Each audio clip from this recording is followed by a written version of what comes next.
Bon, bonjour tout le monde. Donc nous voilà réunis le long du canal. Je sais, donc surtout pour mes abonnés et ceux qui regardent mes vidéos, ça fait un bail, hein. Ça va faire depuis le mois de mai que je n'ai pas fait de vidéo, et pour la simple raison, comme je vous l'avais expliqué, je ne pouvais pas aller à la pêche, hein. J'avais du travail à la maison, des obligations au niveau du boulot, les vacances qui sont venues, hein, c'est normal, il faut bien profiter de la famille. Donc ça va faire 3 mois que j'ai pas mis un fil dans l'eau.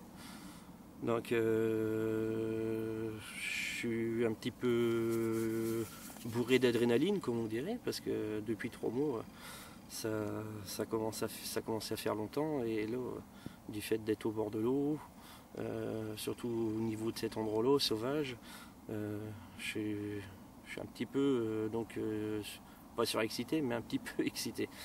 Donc voilà, pour vous dire, nous voilà partis sur un nouveau poste. Un poste qui se trouve au moins à 3 km du poste du mois de mai, hein. Donc pourquoi j'ai choisi ce poste? Parce qu'il n'est pas très fréquenté au niveau de cet emplacement-là. C'est très sauvage. On a eu de la chance d'avoir beaucoup de chaleur, donc un bel été. Donc les arbres fruitiers ont bien proliféré.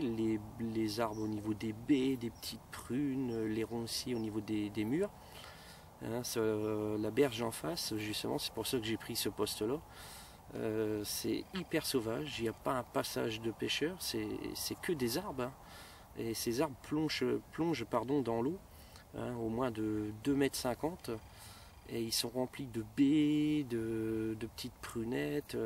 Il y a même un petit pommier sauvage, hein, que j'avais jamais remarqué. Et puis en plus, tout ça accompagné de ronciers avec des murs.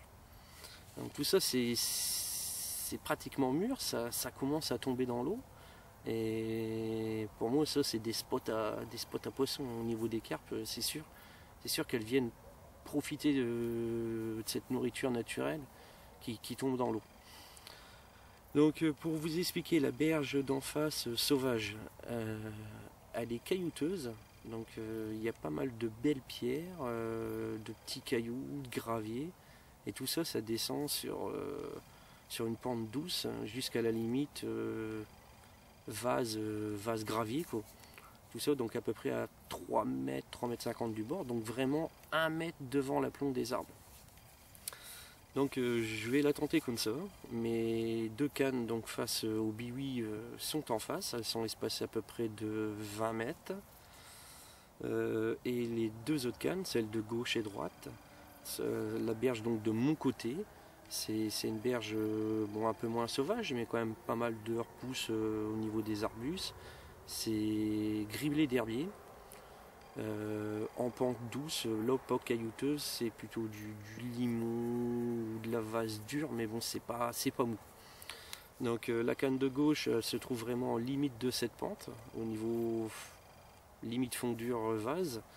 Et celle de droite, plutôt au niveau de la pente, parce qu'elle est à ras d'un herbier, j'ai remarqué une petite trouée. Alors, c'est peut-être du passage de poisson. Cette petite trouée, elle m'a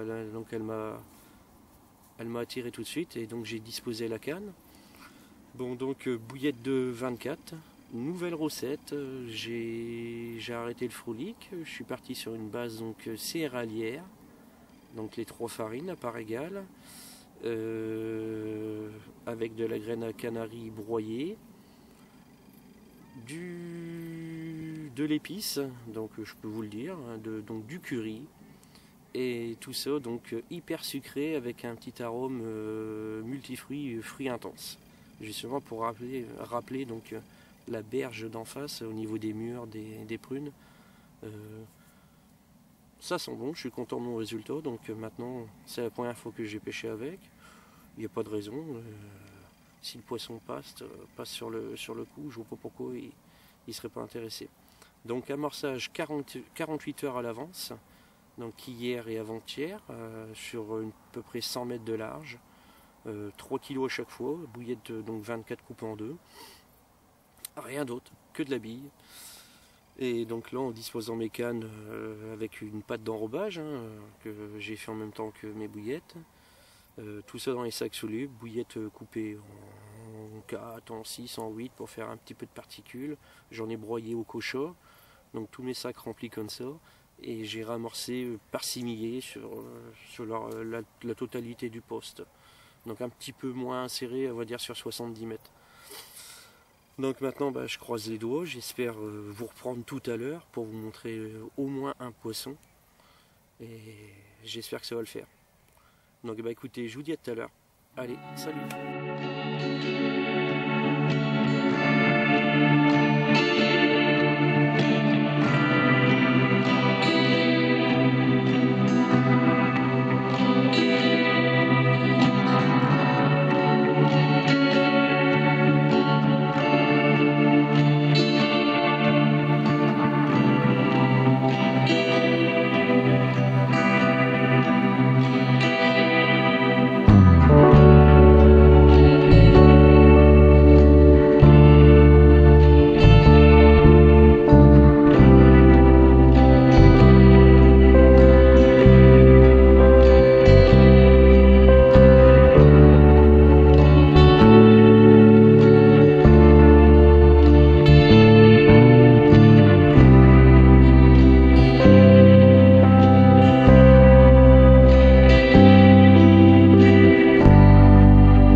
Bon les amis, on est au petit matin.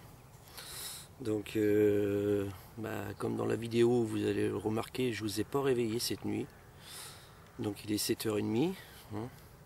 La nuit fut stérile. Bon, j'ai pas entendu de poisson sauter, vraiment très peu d'activité. Bon, j'ai eu la joie quand même de faire 2 brèmes, donc sur la même canne.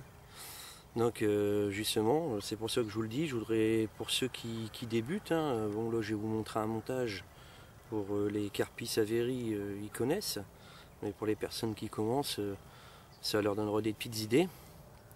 Donc un montage qui fonctionne, la preuve, j'ai pris les 2 brèmes piquées dans la lèvre inférieure.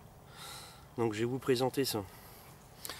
Donc un montage rigide, donc en fluorocarbone. Comme vous voyez, très rigide. Il ne faut pas partir sur du 15 ou 20 livres. Là, c'est un 25 livres. Donc d'une longueur de, on va dire, il fait entre 15 et 20 cm celui-là. D'un côté, une agrafe rapide avec une tétine, hein, pour venir recouvrir le nœud, puis pour rigidifier encore plus l'ensemble. Donc la partie bas de ligne, je vais vous montrer d'un peu plus près. Donc, ici relié avec un nœud sans nœud, sur un hameçon numéro 2, fort de fer, avec la pointe légèrement rentrante. Et donc dessus, je viens y glisser un petit anneau avec 2 stops, un en haut de la hampe et un dans le creux de la hampe, donc qui permet à l'anneau d'avoir une bonne liberté. Et au lieu d'y mettre un bout de tresse, comme beaucoup de pêcheurs font maintenant, j'y enfile donc avec une petite boucle sur l'anneau, un fil dentaire. Donc il me suffira juste d'enfiler ma bouillette ou mes 2 bouillettes, hein, selon l'envie de tout le monde. Bon, moi généralement je mets une danse et une pop-up. Et donc de venir couper le fil à 1 cm de la bouillette et puis venir brûler le bout pour écraser légèrement. Et votre appât tient facilement, il n'y a pas de danger qui parte, de le perdre. C'est plus facile à mettre en œuvre qu'un bout de tresse. On n'est pas obligé de calculer la longueur à chaque fois. Ça s'adapte à n'importe quel appât, petit ou plus gros. Voilà. Donc rien de plus compliqué, ça a fonctionné. Bah, pas sur les carpes, mais bon. Donc sur les 2 brèmes que j'ai fait cette nuit. Bon, je vais pas être déçu, c'est un nouveau poste, c'est la première fois que je le pêche. Pour moi, le poisson, bon, il y a du poisson qui passait, c'est certain. J'ai entendu, donc avant un virage, j'ai entendu un saut quand même sur le coup de 11 h du soir dans le virage. Et après, aux alentours de 1 h du matin, ça a sauté 2 fois, mais donc sur la gauche, au moins à 100 mètres, donc loin du poste. Pour moi, le poisson est passé. Bon. Est-ce qu'il est peut-être pas encore en train de se nourrir donc des baies, des prunes, des mûres qui peuvent commencer seulement à tomber dans l'eau. C'est peut-être encore un peu jeune au niveau de la saison. Il faut peut-être attendre. Bon, je garde ce poste dans mon carnet. Je compte bien y revenir et on verra bien. Hein. Je reviendrai avant le ressonder. Voir si j'ai pas oublié quelque chose. Mais bon, pour moi, les cannes, en plus, donc l'autre où il est démonté, il n'y a plus que les 4 cannes. J'en ai relevé 2 sur le coup de 5h15 du matin pour qu'elles soient vraiment bien posées pour le petit matin au lever du jour. Ça pêchait propre.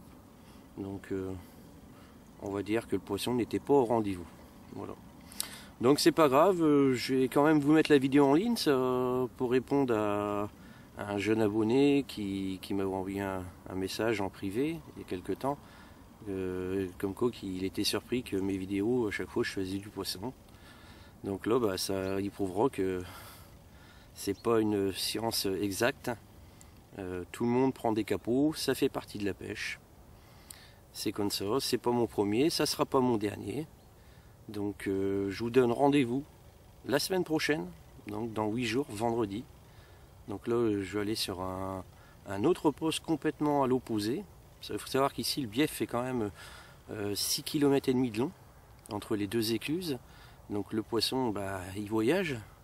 Donc si on n'est pas au bon endroit, que le poisson se trouve, la plupart du poisson se trouve à l'opposé ou à quelques kilomètres. Vous avez beau avoir les meilleurs appâts du monde, c'est pour ça qu'il va le faire venir sur votre coup. Il faut que ça passe. Donc je vous donne rendez-vous la semaine prochaine, dans 8 jours, en espérant que là, au moins, on aura la joie de faire un poisson. Et c'est que le début de la saison au niveau donc, de l'arrière-saison, hein. On n'est que début septembre. On est le 1er là, au matin, je suis arrivé hier le 30. Je pense que ça va le faire, la fin de saison sera prometteuse. Voilà, je vous donne rendez-vous la semaine prochaine. Allez, salut tout le monde!